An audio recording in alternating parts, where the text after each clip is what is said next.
चारिया चारी कुंड बाबा का सगड़वा तेहीर बीचवा सूत भौजियाल बेलवा तेहीर बीचवा सूत भौजियाल बेलवा तेहीर बीचवा चारिया चारी कुंड बाबा का सगड़वा तेहीर बीचवा सूत भौजियाल बेलवा तेहीर बीचवा बैठी जगावाला लाहुरा देवारवा से उठा भौजीना करबू कुल दातुआनिया से उठा भौजीना करबू कुल दातुआनिया से उठा भौजीना तोहर कहलिया देवरु जाबा में करब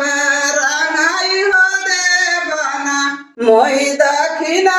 रंगली छीटिया रंगाई हो देवना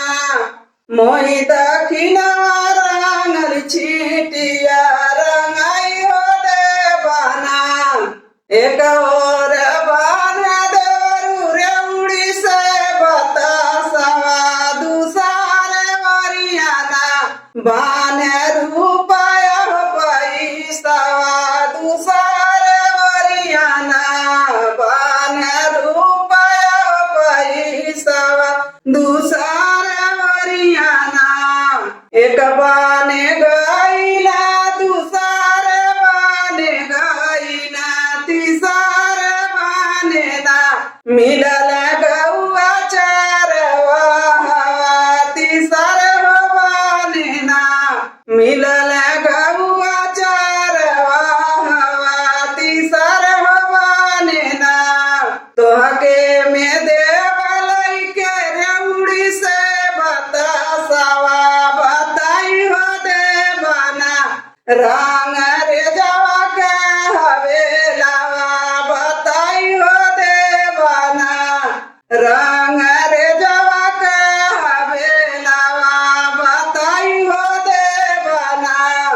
यही पार गंगा वही पार जमुना तेहीर बीचवा रंग रे जवा के हवेलावा तेहीर बीचवा रंग रे जवा के हवेलावा तेहीर बीचवा तोहके में देव रंग रे रुपया से पैसवा की रंगी हो देवाना मोहि दखिना रंगली छीटिया की रंगी हो देवाना मोहि